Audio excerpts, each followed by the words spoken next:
Chemicals in food. The chapter chemicals in everyday life. In this, the topic is chemicals in food. All those chemicals which are added to food to improve its keeping qualities, appearances, taste, odor, and nutritive values are called food additives.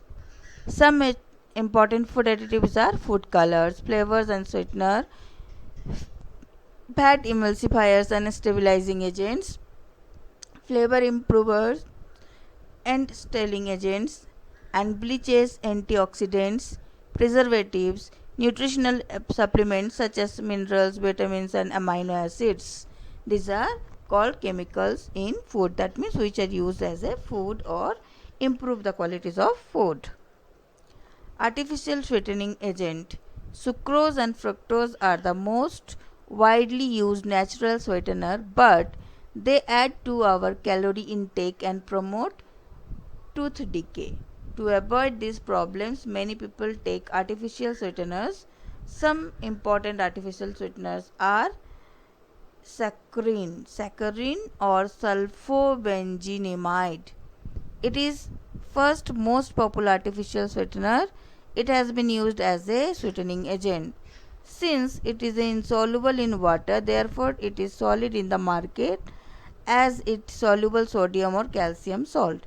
It is about 550 times sweeter than sugar. That figure is that of the saccharin given insoluble, which is insoluble in water, C6H5COSO2NH is the formula of this. Aspartame. It is one of the most successful and widely used artificial sweetener. It is roughly 100 times as sweet as sucrose. It decomposes at baking or cooking temperature and hence can be used only in cold foods and soft drinks. Its structure is as given: phenylalanine, methyl ester, aspartic acid. These are the components of this sweetener. Elitame or aspartame. After aspartame, the second next is elitame. It is similar to aspartame, however more stable than aspartame. It is 2000 times as sweet as sucrose. That means what? Just you take 1 or 2 drops in your hand of these, or 1 or 2 particles of the elitame in your hand, rub it properly, and then touch any substance of food of one bowl or more.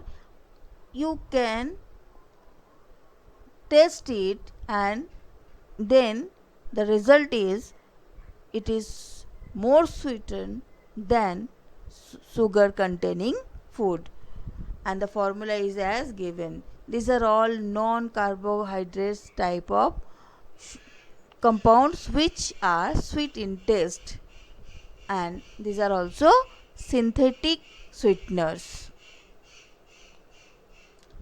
Food preservatives are another type of chemicals which are used in food, which are protect food against bacteria, yeast, and molds are called food preservatives. Common food preservatives are sodium benzoate, soft drinks and acidic food it is used, sodium metabisulfite, it is used to preserve jams, squashes, pickles, etc. Sorbic acid and its salts. It is used for controlling the growth of yeast and molds in products like cheese, baked food, etc.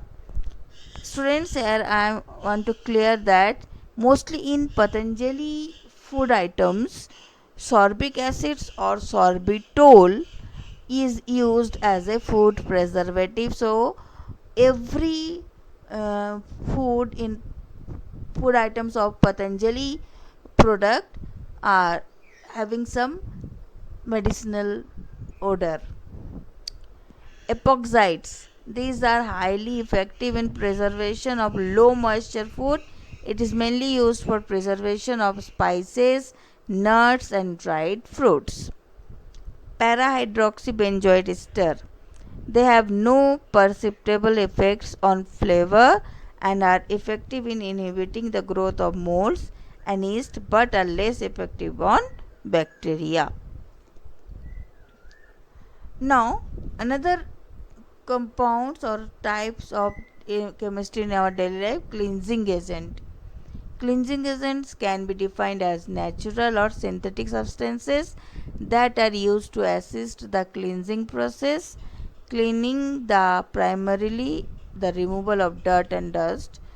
Whenever I read this portion, what substances comes in your mind? That is soap. So, soap is one type of cleaning agent, another is synthetic detergent. Chemical substances which concentrated at the surface of the solution of interfaces form surface films, reduce surface tension of the solution, and help in moving dirt and dust by emulsifying grease are called surface active agents or surfactant. These active agents contains two groups, one oil loving lipophilic and other water loving hydrophilic.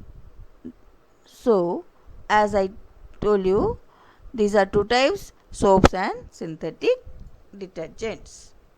Soaps are sodium or potassium salts of highly fatty acids such as lauric acid, palmitic acid, stearic acid, oleic acids. They are highly complex type of carboxylic acids or fatty acids. Soaps are formed by heating fat or oil with aqueous sodium hydroxide solution. This reaction is called saponification. This portion you have already studied in class 10th. Here glycerol ester or stearic acids, this figure is given. C17 is 35 COOH.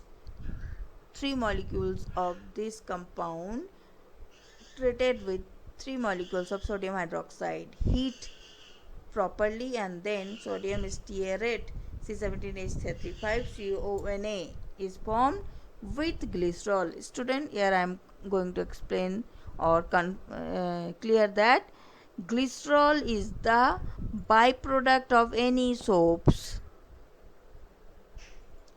So types of soaps, toilet soaps, floating soaps, which we use in different purposes on the basis of different purpose.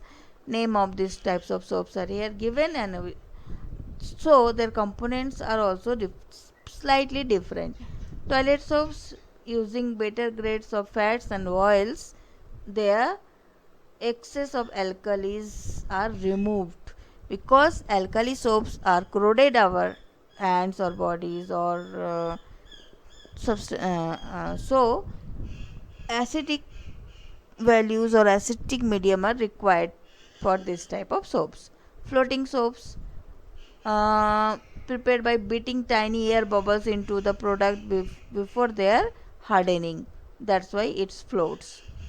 Transparent soaps prepared by dissolving the soap in ethanol and then evaporating the excess solvent. Transparent soap like pears prepared by dissolving the soap in ethanol and then evaporating the excess of ethanol. Medicated soap, which contains uh, some antiseptics like Dettol and Savlon, etc. Example: Dettol soap, Savlon soaps. Shaving soaps contains glycerol or prevent rapid drying. While preparing a gum called resin is added to them, it forms sodium rosionate which lathers well.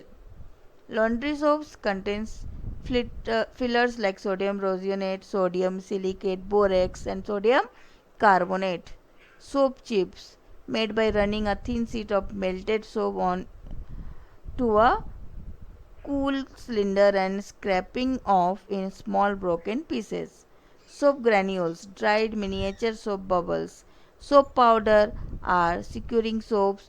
Some soap scouring agents such as powdered pumice or finely divided sands when added to this.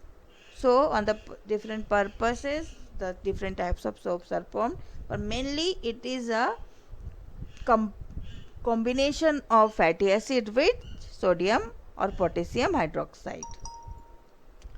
Synthetic detergents are soap-less soap. Soap-less soap are cleansing agents which have all properties of soaps but which actually not contains any soap. That means it is not prepared as like the soap. Unlike soap, it is prepared by other substances, therefore they are synthetic detergents.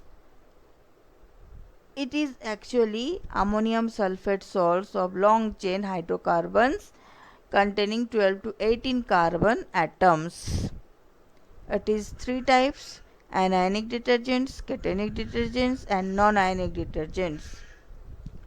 Anionic detergents are L'Oreal alcohol when treated with sulfuric acids. L'Oreal hydrogen sulfate is formed in this compound. Sodium L'Oreal sulfate, SO3 minus ion and Na plus ion is there. So mostly part is after removing Na plus ion, the compound contains SO3 minus ion, so it is called anionic detergent. Cationic detergent is the example of ammonium salts of amines, acetate or chlorides or bromide as anions here. After removing Br minus, it contains positive ion mostly, therefore it is called cationic detergent. Non-ionic detergents forms by the two components, combination of two components or polymerization of two components, but it doesn't contain any positive or negative ions or neutral portion is there. That's why it is called non-ionic detergent. Example, stearic acid and polyethylene glycol combination, the soap which is formed, that is called non-ionic detergents. Liquid dishwashing detergents are normally non-ionic type. Mechanism of cleansing action of this type of detergent is the same as that of soap. So students, this is uh, the topic which I complete here, chemistry in everyday life. In next video I'll explain dyes which are another type of chemicals. Until you read the notes, watch video properly and try to write on your notebook. Thank you.